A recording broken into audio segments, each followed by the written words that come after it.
buenas tardes. Estamos en otro programa de Seamos Francos.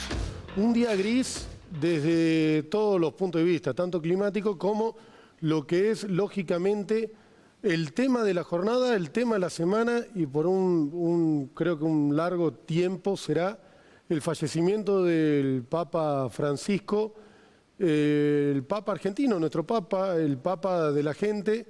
Hoy, lógicamente, íbamos a arrancar con una editorial, como hacemos siempre, hablando de la política nacional, mezclando con algo de la política local, lo que es la coyuntura, cómo viene este año electoral, pero lógicamente vamos a dar un timonazo y nos vamos a ir a hablar del Papa Francisco, que ha dejado de estar en esta tierra, se ha ido al más allá, dejando no solo un vacío en el pueblo cristiano, sino un vacío en el pueblo argentino, que lógicamente por ser nuestro Papa lo sentíamos más cercano quizá que papas anteriores. Un vacío también por esa vez que el Papa nunca vino a nuestro país por distintos motivos, por distintas razones. Se decía que era político, se decía que era de tiempos y demás. No llegó a viajar a la Argentina. 12 años de papado. Todos debemos recordar qué estábamos haciendo el día que al Papa lo eligieron Papa. Yo particularmente estaba haciendo radio, estaba en vivo con mi compañera de esa época, Sofía Palacios, y lógicamente la emoción de tener a Jorge Bergoglio como primer Papa argentino y el Papa Francisco. Ahora empieza un tema crucial y fundamental para la Iglesia Católica, que es el cónclave, que además, entre paréntesis, hay una película ahora que se llama El Cónclave, les recomiendo que la vean para entender un poco más lo que va a pasar o lo que pasa después del fallecimiento o la renuncia, abdicación, se dice en realidad, de un papa. 135 cardenales de diferentes nacionalidades, de diferentes puntos del mundo, con distinto tipo de ver el manejo de la Iglesia Católica, con distinto tipo de lecturas sobre la religión. Se reúnen, se encierran hasta que sale elegido un nuevo papa. Este encierro es total, no puede haber nadie más que los 135 cardenales y personal de servicio, cada uno en una habitación individual, donde tienen encuentros entre ellos en los patios de esta casa donde están encerrados, como todo espacio de poder. Recordemos que el Vaticano es un país que elige su representante, lo eligen los cardenales, están divididos en sectores y en facciones. Se encierran a votar también, que lo hacen anotando en un papel. Este papel, perdón, lo entregan, se leen los nombres y si se consigue 2/3 de votación, hay humo blanco y hay nuevo papa. Si no, hay humo negro y significa, para todos los feligreses que están afuera esperando, significa que va a seguir el proceso de elección de nuevo papa. Mientras van pasando estas horas, si no me equivoco, cada 4 horas hay una nueva votación. Mientras van pasando estas horas, se va negociando y teniendo reuniones para posicionar más o menos a uno de los nombres propios para ser papa. En las redes sociales de Canal 10, si quieren vayan al Instagram de Canal 10, hoy a la mañana se publicaron cuáles eran los posibles papas a ser electos. Si bien es un indicio, es un trabajo que se viene haciendo, se cree, también puede ser que salga un papa a la galera, el caso de Jorge Bergoglio, y que no sea el que represente ninguno de estos grupos de poder dentro de la Iglesia Católica, dentro del Vaticano, para elegir nuevo papa. No sé cuándo volveremos a tener un papa argentino. Espero que todos ustedes, tanto como yo, lo hayan disfrutado, más allá del credo, más allá de la practicidad del mismo. Hay que valorar y hay que disfrutar que hayamos tenido un papa argentino que haya sido como somos los argentinos, pensando en el otro, más perfil bajo, humildes y demás. Lógicamente, para redondear, quiero dejar un saludo a todos los feligreses que cada uno haga el luto que considere y que le corresponde. Nosotros mandamos un saludo desde acá. Cuando termine el programa vamos a dejar una placa rememorativa y representativa del Papa Francisco. Y ahora sí, continuamos con Somos Francos, que me acerco a la mesa del living para juntarme con Gladys Medina. Gladys, ¿cómo estás, Franco? ¿Cómo estás, diputada nacional por Tucumán? Bueno, quiero empezar lógicamente por esto del Papa Francisco. Sí, ¿Cómo lo recibiste? ¿Cómo te sentiste? Una noticia muy triste para todos los argentinos, para los tucumanos. También recordaba aquel día, ¿no? Cuando... ¿Dónde estabas? ¿Te acordás? Estaba en casa y Darío estaba durmiendo y me dijo, Gladys, despertá, mira la tele. Claro, porque era la siesta, si no me Sí, equivoco. era la siesta y me largué a llorar. Realmente era algo muy emocionante. Y al otro día ya era la banda de Río Salí con las imágenes del Papa y la gente feliz, los tucumanos, los bandeños, los argentinos. Bueno, fue una noticia tan importante.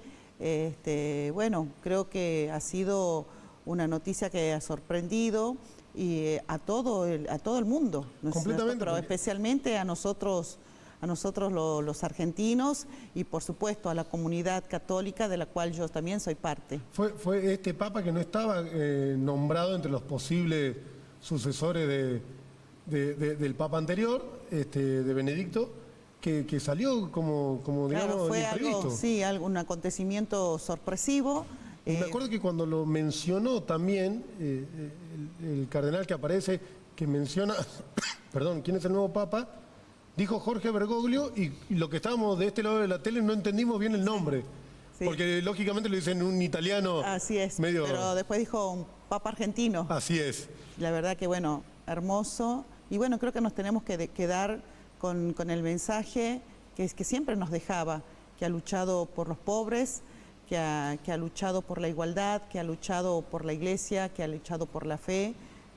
Ha dejado mensajes muy importantes el Papa, un antes y un después en lo que se refiere a la Iglesia Católica y en lo que se refiere a la religión, donde el Papa Francisco ha dejado una apertura, no solo dentro del catolicismo, sino también que hizo una apertura a otras religiones y esto creo que es importante.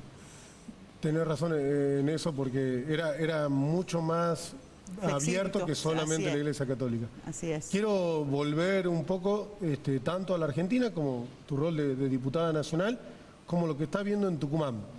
Vamos primero a la Argentina, cuando te juntás con otros diputados, cuando te juntás con funcionarios de nivel nacional, ¿cómo están viendo hoy la actualidad del país?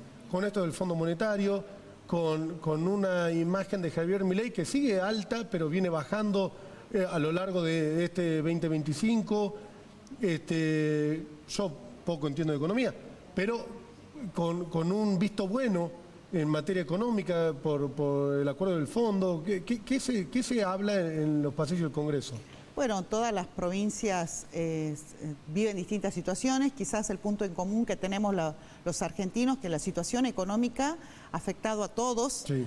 Pero sí, hay provincias que se diferencian de otras. Por ejemplo, yo hablo con otros compañeros diputados de otras provincias que quizás han tenido el año pasado y este año muchos días de paros.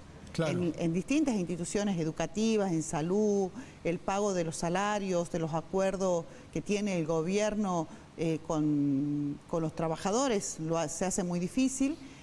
Nosotros en Tucumán tenemos una provincia relativamente ordenada, donde el gobernador de la provincia ha podido hacer acuerdos con las paritarias de manera permanente, con los distintos sectores de los trabajadores, y esto es posible de que tengamos, los chicos no hemos tenido el año pasado días de paro, que esto es tan importante, el tema de la salud que tiene ordenado, el tema de la seguridad, que es un tema que mucho le preocupa al gobernador de la provincia, preocupado por lo que sucede todos los lunes, reunión con la cúpula mayor. Bueno, en otras provincias no sucede lo mismo, lamentablemente. El año pasado, cuando si bien el gobierno de Jaldo y de Milei empezó en 2023, el año pasado, cuando empezaba el año, la provincia tenía paritarias cada 15 días, cada 20 días, para ir ajustando sin conocer realmente cuál era el rumbo económico. Así es. Hoy con un rumbo económico quizá un poquito más estabilizado, porque si bien sigue habiendo inflación y no deberíamos acostumbrarnos a que una inflación del 2 y pico % es baja, sino que lo óptimo sería no tener inflación o tener mucho menos. Por lo menos hay una suerte de estabilidad. No, sí, por supuesto, gracias a Dios se ha logrado. Sabemos que tampoco ha sido fácil para el gobierno nacional. Bueno, una de las preocupaciones que quizás la tenemos en común en el Congreso es lo que sucede los días miércoles, que los vemos por los distintos medios de comunicación, el tema de los jubilados. Claro, completamente. Que también los jubilados, los pensionados, que tienen sueldos que no les alcanza, Franco. Entonces, sumado a los problemas de salud que tienen por la edad, sus enfermedades, bueno, es una preocupación. Pero esta situación de los jubilados nacionales se la vive en todo el país. Y en todos los gobiernos. Sí, quizás en otras provincias hay diferencias con la nuestra porque si hablas con los diputados, con los representantes de los gremios o de los sindicatos, vos decís, en Tucumán acá no vamos a hacer paro. Porque si vos comparás los sueldos que tienen los trabajadores de la provincia de Tucumán con trabajadores de otras provincias, bueno, y hay mucha diferencia. Y los acuerdos en paritarias que hace el gobierno, eso le permite por ahí, difícil la situación, pero ir mejorando los sueldos, que la gente pueda llegar a fin de mes, que sabemos que le cuesta mucho. Bueno, una de las grandes problemáticas que quizás tenemos en el noroeste argentino es el tema de la energía. Sí. Nosotros pagamos la luz o estos servicios muchos más que quizás en otras provincias. En Buenos Aires el servicio de la luz se paga mucho menos. Bueno, sí hay diferencias, digamos, y nosotros cuando hemos pensado en el bloque Independencia era justamente esto, ¿no? Que nos queremos diferenciar, nosotros vamos a pelear por los intereses de nuestra provincia. Pasaron muchos gobiernos y bueno, y quizás dentro de nuestro mismo espacio, que era Unión por la Patria, vos ves que siempre se defienden los intereses de los porteños, decimos claro. Nosotros, ¿no?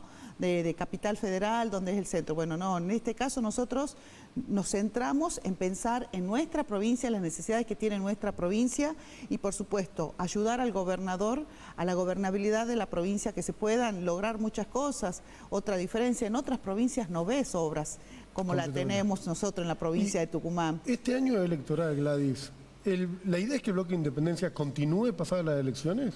Sí, bueno, Franco, la política es muy dinámica. Porque esto no es uno es dos, sino claro, que puede modificar. En principio, el bloque Independencia está firme, está sólido, y este bloque viene a acompañar y respaldar a Osvaldo Jaldo. Pero recordemos que hay 2 diputados del mismo espacio, si se quiere, sí. Del peronismo, del justicialismo, que están fuera del bloque Independencia. Sí. Hay 5 diputados tucumanos del peronismo y justicialismo, 3 dentro del bloque Independencia y 2 que decidieron quedarse dentro del espacio Unión por la Patria. Así es. Dentro del mayor bloque justicialista en el Congreso. Sí, bueno, también sin olvidar que en estas elecciones la provincia de Tucumán renueva 4 bancas. Completamente.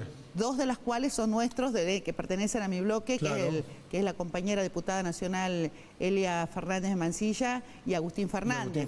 Así que bueno, esas bancas nosotros vamos a pelear y a defender para que esas bancas puedan continuar claro. dentro de nuestro espacio, que es el espacio de Osvaldo Jaldo, ¿no? Y a eso quería llegar. A esto que decías, hablábamos también un poco fuera de cámara.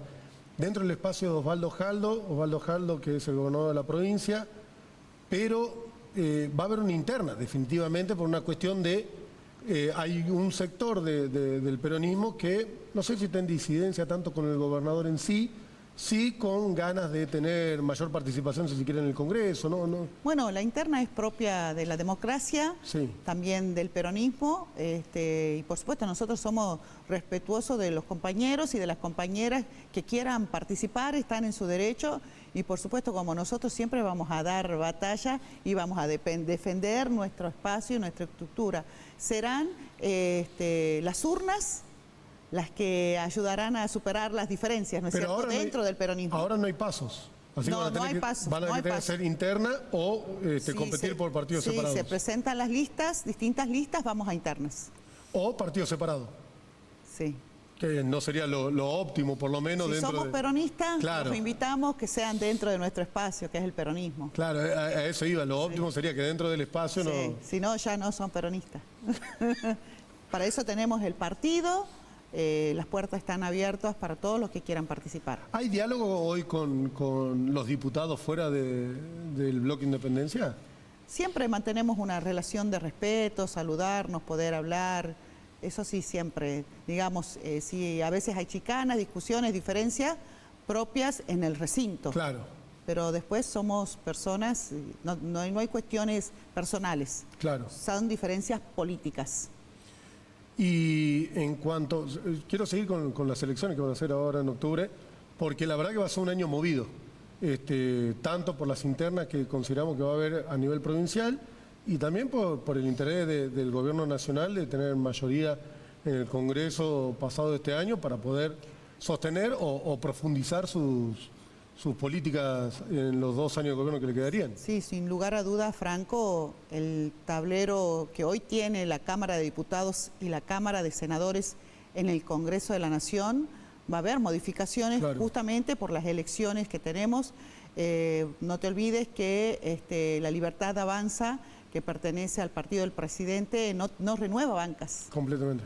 Entonces viene por más bancas, claro, diputados y senadores, de las cuales él no renueva, que seguramente dentro de sus espacios va a tener sus diputados y sus senadores. Y en el caso de los otros espacios políticos, en el caso nuestro nosotros renovamos 2 bancas. Claro. Y justamente son las nuestras del Bloque Independencia. Sí, tenés los otros espacios políticos también, el PRO, el radicalismo. Porque el PRO y el radicalismo son los que, la Libertad Avanza y el PRO son los que más se están moviendo interpartidariamente, si se quiere. Sí. Bueno, y también hay diferencias. Y en el caso nuestro de Tucumán, Paula Modeo, que era unibloque y ahora está dentro del bloque de la Libertad Avanza. Pero no es común que del peronismo se vayan, se unan o sean candidatos a un espacio que no tenga por lo menos los valores del justicialismo de base. No, por supuesto, siempre esperamos, por eso nosotros, siempre que en nuestro caso, al espacio que pertenezco, si hubo diferencias, salimos, vamos a interna dentro del mismo espacio político. ¿Cuándo serían estas internas, sabemos? Y bueno, el cronograma electoral, no te quiero mentir con exactitud, pero es lo primero que tenemos ahora en... Lo primero que va a venir va a ser las internas. De las internas sale la lista y de la lista es la que se acompaña. No se sabe todavía si van a hacer por dentro del espacio o van a haber 2 partidos seguramente, representando el justicialismo. No, seguramente el último día siempre... Porque todavía no hay nombres propios. Dentro de ninguna lista, ni del peronismo, ni si se quiere un peronismo disidente, ni de la Libertad Avanza, que el único que habla de candidatura es Lisandro Catalán, no así la Libertad Avanza en general, tampoco el radicalismo. También... siempre es muy arriesgado todavía, prematuro dar nombres y apellidos, consideramos que no es el momento, quien te habla tampoco conoce quiénes son los candidatos que va a elegir nuestro espacio. Por supuesto, nuestro conductor Osvaldo Jaldo elegirá a los mejores hombres y a las mejores mujeres que vayan conformando esta lista y en función de esto todos vamos a ir a trabajar. Tenemos una gran responsabilidad. En la política no se piensa en el 2027 si no hay 2025. Completamente. O sea, esto es una elección importante para todos, donde en cada territorio, en cada lugar, ya se va a marcar la tendencia de lo que quiere la gente, de lo que se va a expresar la gente. Y también un dato importante, no menor, es cómo vamos a votar en estas elecciones los argentinos y los tucumanos. En las elecciones nacionales votamos con boleta única. Porque a diferencia de las elecciones pasadas, en esta vez no hay paso y hay boleta única. Sí. Boleta única significa una hoja grande donde van todos los espacios políticos separados por colores. Sí. Y bueno, y van el nombre del y se lo marca con un tilde, una cruz. El presidente te va a entregar el voto, del cual vas a entrar al cuarto oscuro, vas a marcar y traes el mismo voto y lo colocas en el sobre. Es interesante porque es una renovación, por lo menos para Tucumán. Si no me equivoco, hay provincias que ya tenían boleta única, creo que Santa Fe. Estratégicamente, hablando de la política cruda y dura, ¿conviene, no conviene, es mejor, es peor, es más fácil, es más difícil? Cuesta más, en ese juego que se habla?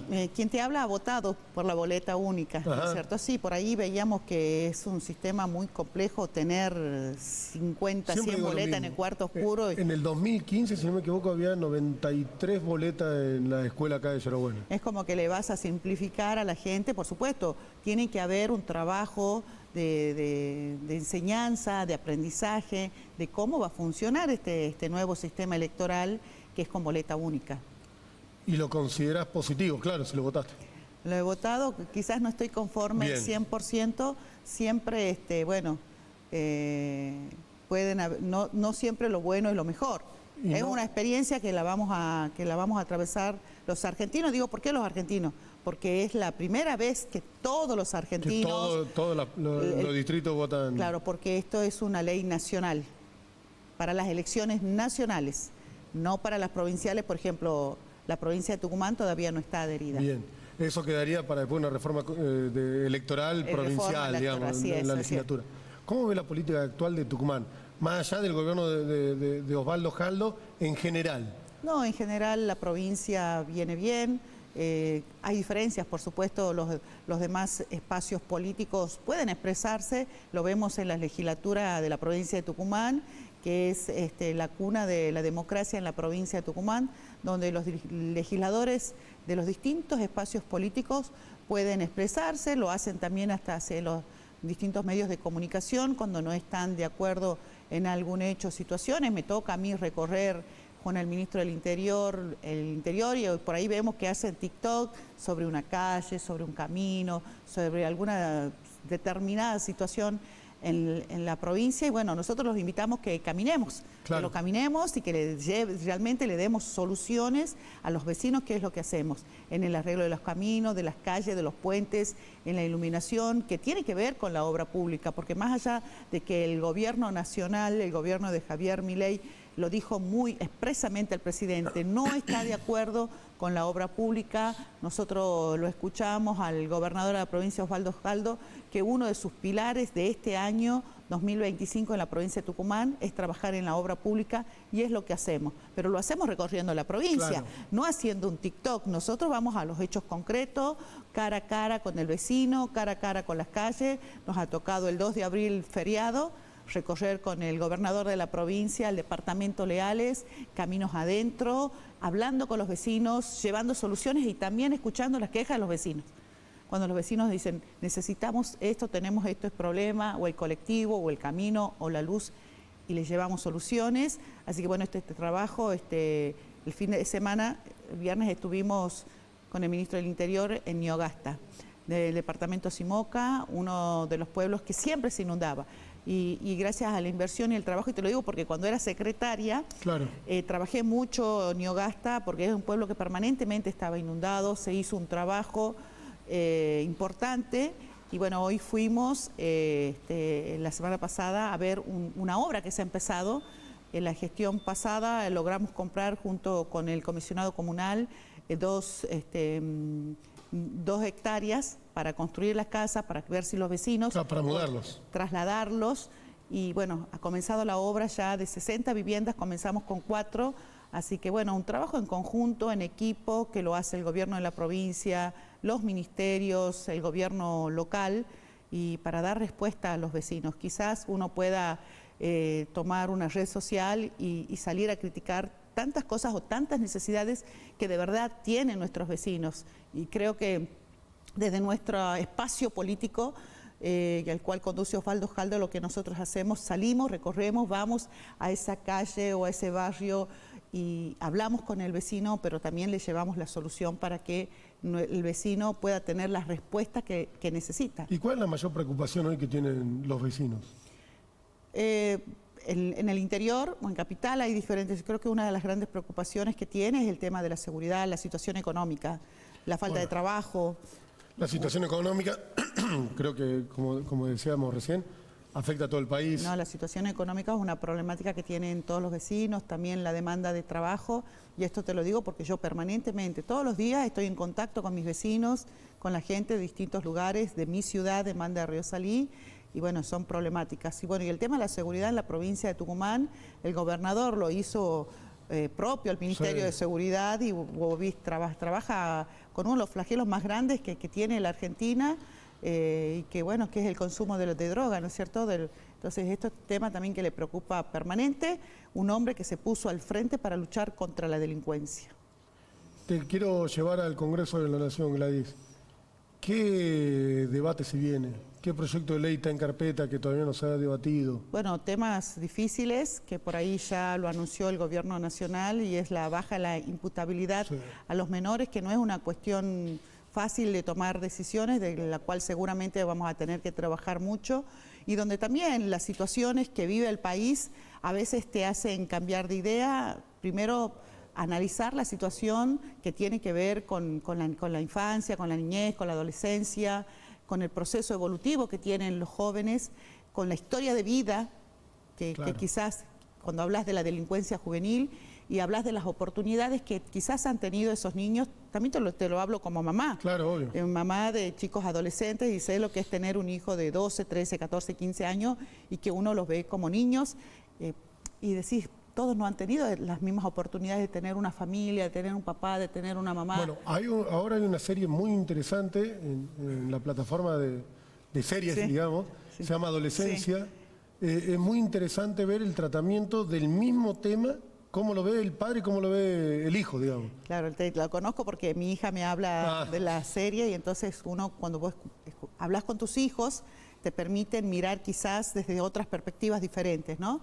Pero bueno, hay situaciones que en nuestro país te marcan, como es el caso de la nenita que fue arrastrada a 4 metros por otros niños, y la verdad que lo que se vive en Tucumán, lo que se vive en Buenos Aires es difícil. Tenemos que trabajar con el tema de la delincuencia juvenil, hay que abordarlo desde distintas aristas educativas, culturales, sociales, pero tampoco podemos permitir que la delincuencia siga avanzando y que niños atenten contra otros niños. Gladys, muchísimas gracias por haber venido. A vos, un placer. Gracias, Franco, al programa. Vamos a la primera pausa de Seamos Francos y ya volvemos. ¿Cómo? Vamos a un consejo. Timodela, calle 25 de mayo, 278, en San Miguel de Tucumán. Vayan de parte mía si quieren y pidan algo que le hagan las uñas. Ahora sí, vamos a la primera pausa de Seamos Francos y ya volvemos con más en Canal 10. Volvemos al aire con más Seamos Francos.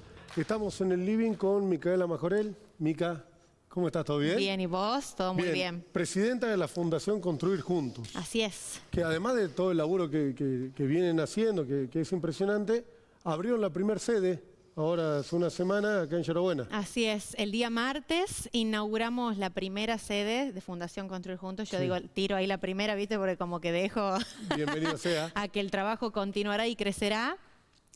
Así que sí, el día martes inauguramos la primera sede de Fundación Construir Juntos. La misma se encuentra en la calle Brasil, 527, Yerbabuena. Y bueno, desde ahí vamos a hacer un montón de cosas que ya te iré contando. Primero, ¿qué se siente esto de haber podido abrir una sede cuando la Fundación tiene año y medio? Sí. 2 años. Sí, bueno.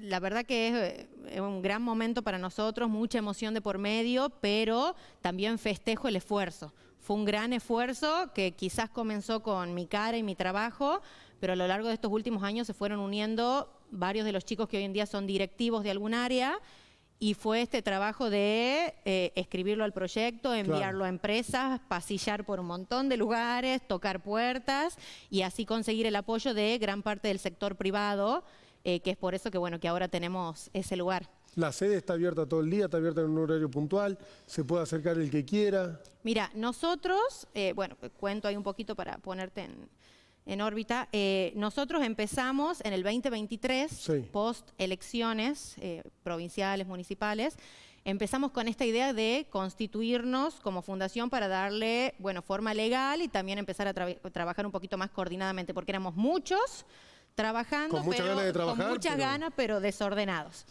Y bueno, yo siempre cuento que mi motivación, lo que me llevó a decir, sí, tengo que abrir una fundación y trabajar más coordinadamente con todos estos vecinos que tienen esta misma pasión y vocación que yo por mejorar la ciudad, fue justamente post elecciones, porque en el 2023 a mí en lo personal me pasó algo que fue que entré al cuarto oscuro siguiendo todo lo que hablaba la diputada en el bloque anterior, siguiendo esto de la boleta única.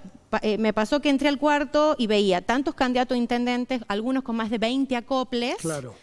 Y todos, la gran mayoría surgió un mes antes de la elección, porque la realidad es que nosotros trabajamos en el territorio, yo en lo personal hace 11 años y no sabía quiénes eran. Sí, no. Pero todos mostrando como un gran compromiso por la ciudad, como hay que hacer esto, recorro esto, los veía llevando adelante obras en algunos merenderos y yo decía, wow, espectacular porque la ciudad nos necesita a todos. Pasó un mes de las elecciones y Yerbabuena, tierra de nadie, desolado. Es más, yo siempre cuento que visitamos un merendero que está en la Perón y Saavedra Lamas, que le da de comer a cientos de niños de la zona. Y Carmencita, la señora que lo lleva adelante, me decía, el horno está a la mitad porque podés creer que como el domingo ese candidato perdió, no volvió más. Entonces ahí dijimos nosotros, no, bueno, vamos con esto, que la gente nos necesita y lo más valioso, la gente ya confía en nosotros y en nuestro trabajo. Entonces, a todos esos lugares que nosotros habíamos ido previo a la campaña, porque en ese momento, bueno, yo siempre cuento, fui candidata en un espacio, yo dije, voy a volver a cada uno de esos lugares con el equipo y así lo hicimos, volvimos a cada uno de esos lugares, nos abrieron la puerta por esto de volver y poner la cara y decir, capaz que ahora no cuento con los recursos para hacer lo que queríamos hacer. En una campaña, pero... No, con los recursos si yo hubiera llegado a ese lugar. Bien. Pero igual lo vamos a hacer, ya vemos cómo. Y ahí empezamos colecta, campaña, difusión. Y bueno, el vecino de Yerbabuena, yo siempre digo, es muy solidario. Capaz que no lo hace él, pero está esperando que alguien en quien confía sea la figura que lo haga. Y ahí te dice, si tengo tiempo, me sumo. Si no, te dicen, te colaboro. Te mando la mercadería. Si sos de confianza, te dicen, pásame un alias porque yo sé que vas a comprar lo que se necesita. Y empezamos a trabajar así, todo el 2023 y el 2024, el año pasado, empezamos con los papeles de la fundación, que yo también siempre cuento que cuando no sos hija de, ni hermana de, ni novia de, ni prima de, siempre es más complicado todo en la vida. Y yo que no vengo ni de familia política ni de contactos en ningún lado, fue también lo mismo. Empezar a caminar ahí en Fiscalía de Estado, cómo consigo esto, y presentamos las carpetas 1000 veces, cada vez que presentamos algo está mal. Hasta que finalmente, bueno, lo logramos y ahí obtuvimos la personería, el normal funcionamiento y empezamos con la elaboración de este proyecto de cómo hacemos para sentarnos en algún lugar físico, porque en todas las colectas y campañas que llevamos adelante el vecino nos decía eso, pero ¿por dónde paso a dejar? Así empezó, como por dónde paso a dejarte. Y siempre era casa de uno, casa de otro, las clases de apoyo en una escuela, después volando a las clases de apoyo en otro barrio, que servir la merienda acá, allá. Entonces empezó el proyecto de la casa y bueno, se fue sumando un montón de gente que lo hizo posible. Esto no es solamente gracias a nosotros, es gracias al apoyo obvio de un montón de gente que anda por ahí dando vueltas. Contaste que pasaron las elecciones y volviste a recorrer los barrios, seguir recorriéndolo hoy. ¿Cómo ves la realidad social del entorno donde a vos te toca trabajar en esto, con la fundación, políticamente, si se quiere, y entendiendo políticamente no... que sos política, sino entendido políticamente como que la política se dice que es el arte de cambiar la realidad. Desde ese punto de vista, desde ese lado. Sí, es que la política es algo maravilloso. La política es la mejor herramienta de cambio que existe. Porque capaz el problema de la política son algunos políticos. El que está viendo la tele quizás dice, es política. No. Desde el otro lado te hago la consulta. Nosotros, como te digo... o como activista social, si se quiere. Sí. Como presidenta de ONG, nosotros creo que todos los miembros de la Fundación llevamos una bandera en común que es eso, que todos tenemos una historia personal que nos atraviesa desde chicos. Yo siempre cuento, el día de la inauguración de la Fundación, me hicieron una nota y yo conté que a mis 16 años me pasó por una situación personal de tomar conciencia de lo bendecida que era. Obviamente por el trabajo de mi mamá que se mataba 24/7, pero tenía techo, el mejor colegio, la mejor obra social, vehículo, frazada para taparme a la noche, un plato caliente de comida. Y ahí a mis 16 años tomé conciencia de que esa incomodidad que yo sentía a diario en mi vida, porque era feliz, pero yo cuento que siempre me sentí incómoda y no sabía por qué, hasta que me pasó eso y dije, es por esto, es porque necesito como involucrarme, porque sé que miles de argentinos, millones, no viven como yo. Completamente. Y creo que a todos los miembros de la Fundación nos une eso. que todos hemos estado atravesados por alguna historia personal que nos ha llevado a eso, a involucrarnos. Hoy en día en el territorio, la situación, bueno, nosotros tenemos el equipo de la Fundación como sectorizado Yerbabuena más o menos en 13 sectores, porque consideramos que en cada uno de esos sectores hay necesidades y problemáticas distintas. Siendo un municipio muy chico. Sí. Y bueno, nosotros tenemos distintas líneas de trabajo. El territorio, el trabajo que va a hacer en la sede y el trabajo en las escuelas, que no las queremos descuidar porque es una de nuestras banderas, lo social, lo educativo y lo medioambiental son nuestras 3 banderas principales. Y bueno, la situación es difícil. Yo le escuchaba a la diputada en el bloque anterior y le encuentro razón en un montón de cosas que ella dice, pero creo que esto sos de este bloque, sos de este otro, está bien, pero lo que me pasa a mí es que yo creo que el vecino está cansado ya de eso. O sea, ponerle lo que pasó en el Congreso. Creo que lo que pasó en el Congreso, lo que viene pasando, es justamente un llamado de atención a nosotros los argentinos, a decir, pará. Soy de este bloque, soy de este... No, ante todo soy argentino. Claro. Y si hay algún límite, es la violencia. Claro. No sé si te pasó... Estás hablando de hace, si no me equivoco, 3 sesiones que se agarraron a piñas del mismo bloque. Claro.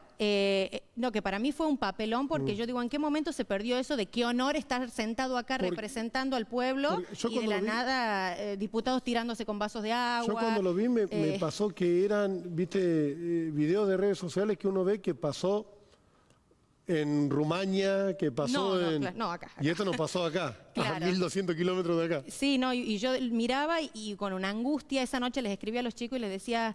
me siento como un poco perdida porque ¿quién me representa? Claro. Si lo de adentro fue un papelón, lo de afuera también fue un papelón, represión, más represión de gente que aparecía, uno no entendía qué estaba sucediendo.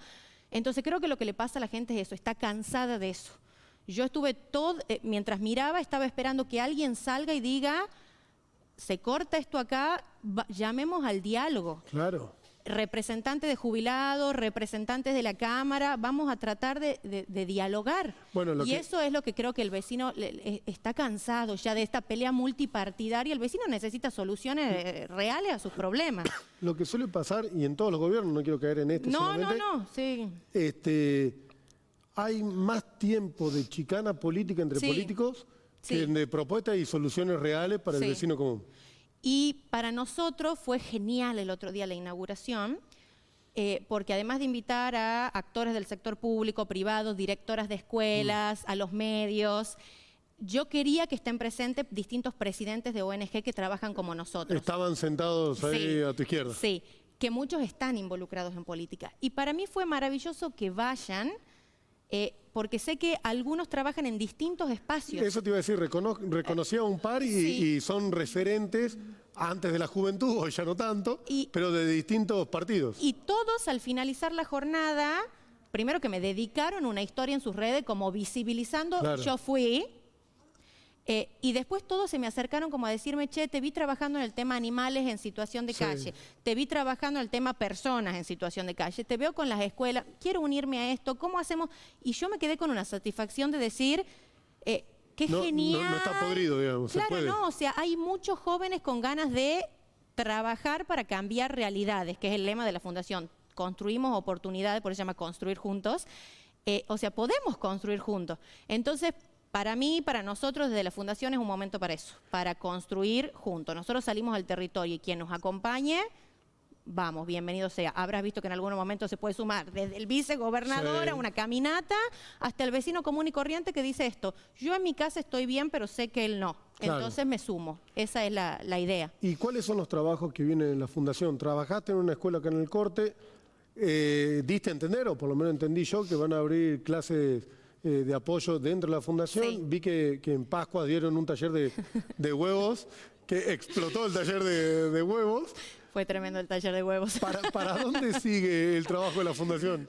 Bueno, nosotros primero, nosotros la casa la tenemos desde el 2 de enero. Sí. Estos 4 meses nos hemos dedicado a esto, a relevar las problemáticas más graves de cada barrio y establecer un marco de acción tanto dentro de la fundación como en el territorio. Así que vas a ver que vamos a tener actividades que van a durar todo el año como actividades puntuales mes a mes para ir tratando problemáticas puntuales. Bien. Entre los temas de larga data, que lo que más nos importa resolver es la falta de oportunidades laborales. Bien.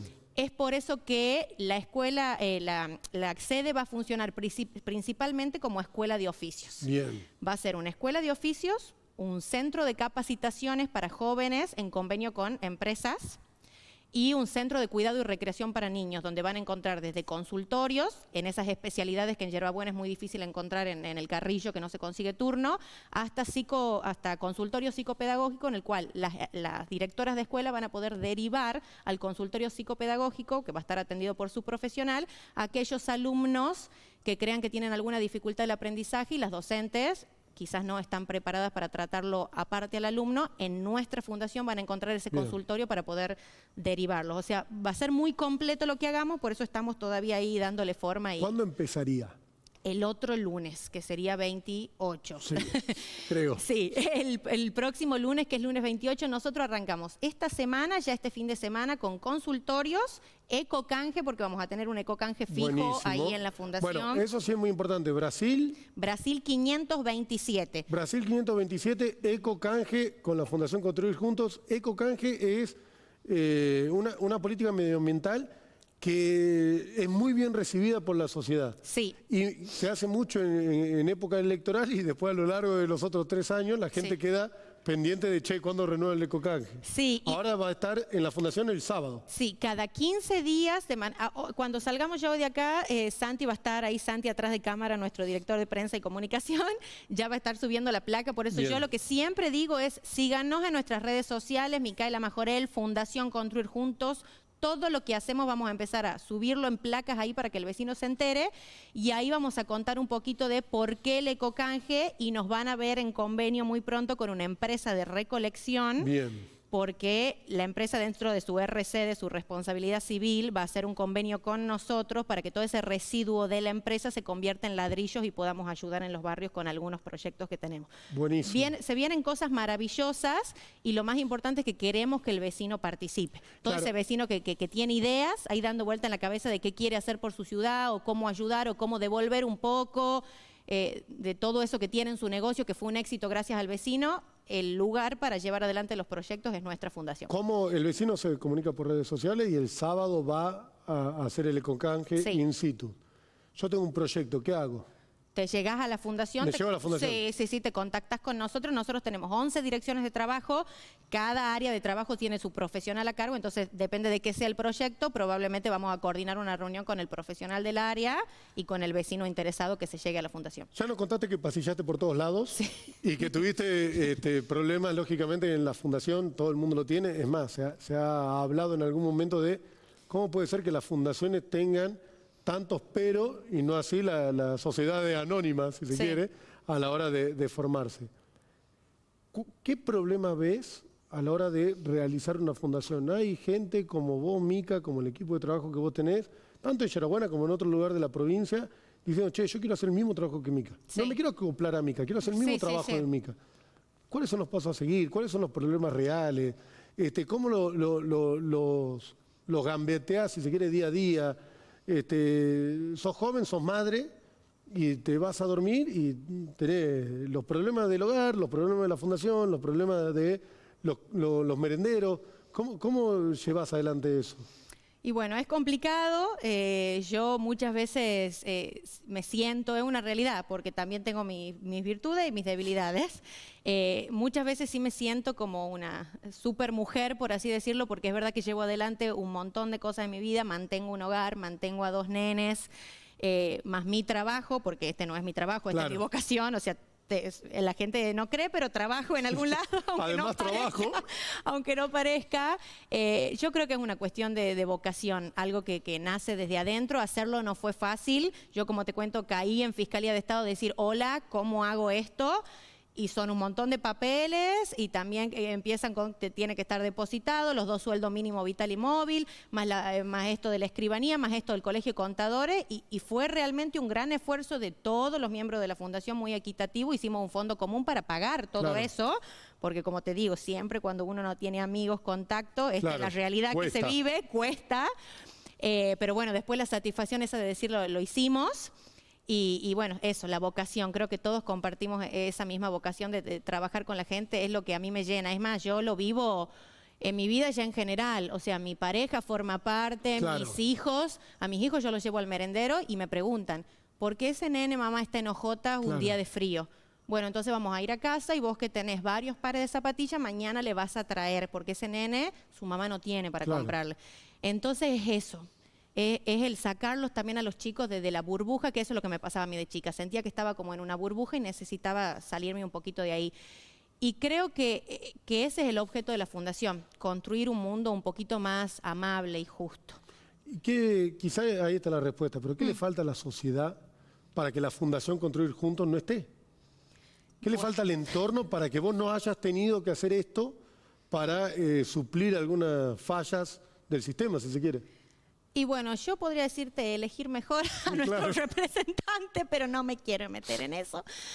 Yo también he elegido mal muchas veces, las mea culpas. Nada, yo creo que, a ver, yo creo que no está mal que existan las fundaciones.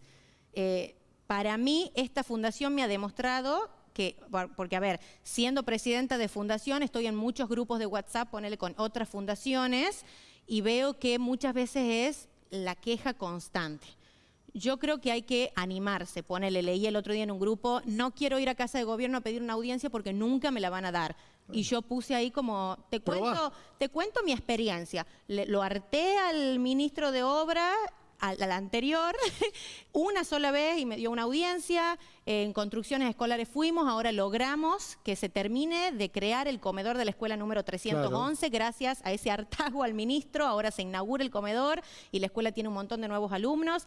Entonces, yo creo que está buenísimo que existan las fundaciones y está buenísimo trabajar coordinadamente. La escuela número 311 fue nuestra prueba piloto de eso, de que sí se puede trabajar coordinadamente las ONG, tercer sector, público, privado. Me acuerdo que en el desarrollo de esa escuela habías trabajado con el privado que te había dado materiales, pintura y demás, el sector público que te había hecho mucho del proyecto de la obra que se necesitaba, perdón, y lógicamente el trabajo de la Fundación para estar día a día acompañando tanto a los chicos y a la directora. Me acuerdo en esa charla que habíamos hecho, me habías dicho el tema de la cantidad de matrículas que se habían perdido por no tener el comedor. ¿Hay un estudio que te diga que van a volver estos chicos? Sí, es que ya este año, o sea, eso comenzó el año pasado. Nosotros ya para diciembre anunciamos que se estaba construyendo el nuevo comedor y un gran porcentaje de esos chicos que se habían ido volvieron a la escuela. Buenísimo. Por eso estamos esperando ahora, los primeros días de mayo se va a inaugurar de nuevo el comedor y ahí vamos nosotros a hacer una presentación de un informe de todos esos chicos que muchos no estaban escolarizados, porque esperábamos que estén, pero empezamos a analizar y ver que no estaban escolarizados, ahora vuelven a la escuela. Buenísimo. Por eso el trabajo en esa escuela fue maravilloso y yo lo que sí creo es que el ser humano de por sí es solidario, es generoso. Entonces, por eso no le encuentro respuesta que me digas qué deberíamos hacer para que las ONG no existan. No, al contrario, está buenísimo, creo yo, que existan, pero también me parece genial ir a tocar puertas y que te abran esas puertas. Claro, que te respondan. Y que te respondan. Porque nosotros, es verdad, las ONG, sí, nos estamos haciendo cargo de algo que no nos corresponde, pero lo hacemos con vocación porque vivimos incómodos, si no, ante esa incomodidad, esta desigualdad que existe y nos involucramos. Pero también, mensajito que cada uno cumpla su rol en la sociedad. Sí, el tuyo como ONG es trabajar como ONG, el del político, el del empresario, colaborar un poquito más a la hora de que le toque la puerta a una ONG para mejorar quizá una situación social que no le llega porque es un vecino directo. Sí, no, y también está buenísimo esto de trabajar coordinadamente para salir de la burbuja, como te digo, y de la queja. Yo últimamente le contaba a Santiago, estoy como en shock de la violencia que se maneja en las redes sociales, pero quejas constantes, quejas, y cuando nosotros a veces nos tomamos el trabajo de, a ver, entra al perfil de esta persona, analizalo, Claro, o sea, son personas que viven en su burbuja, en su propia realidad y desde ahí nos quejamos constantemente. Hay que aprender a salir, a poner un piecito afuera, involucrarse y desde ahí ya podemos opinar y dialogar de otra manera. Mica, antes de irte, no te consulté la noticia del Papa Francisco. ¿Cómo la viviste? ¿Cómo la tenés? Bueno, yo estuve ahí el día que asumió el Papa. ¿Estuviste en Roma? En Roma. Sí, nosotros nos fuimos de viaje en febrero de 2013 y de casualidad llegamos a Roma, porque se ve que estábamos con la cabeza en los otros países, entonces perdimos la noción de esto que estaba ocurriendo. ¿De casualidad llegaste a Roma y de casualidad fue Papa? No, de casualidad llegué a Roma y ahí ya se empezó a rumorear, bien. Sí se rumoreaba. Entonces decidimos quedarnos, porque nosotros teníamos otros 2 destinos que los cancelamos. Hicimos parada en la Plaza San Pedro durante horas y cuando nos subimos al metro para volvernos a descansar porque no dábamos más, nos dicen la fumata blanca. Ajá. Cambiamos de carril, volvimos y empezamos a empujar. Ahí mandé una fotito yo que la acabo de conseguir porque la tenía en Facebook, no la encontraba. Empezamos a empujar y nos encontramos con 2 salteñas que ya estaban en primera fila con la bandera argentina y ahí es la foto que mandé a la producción recién.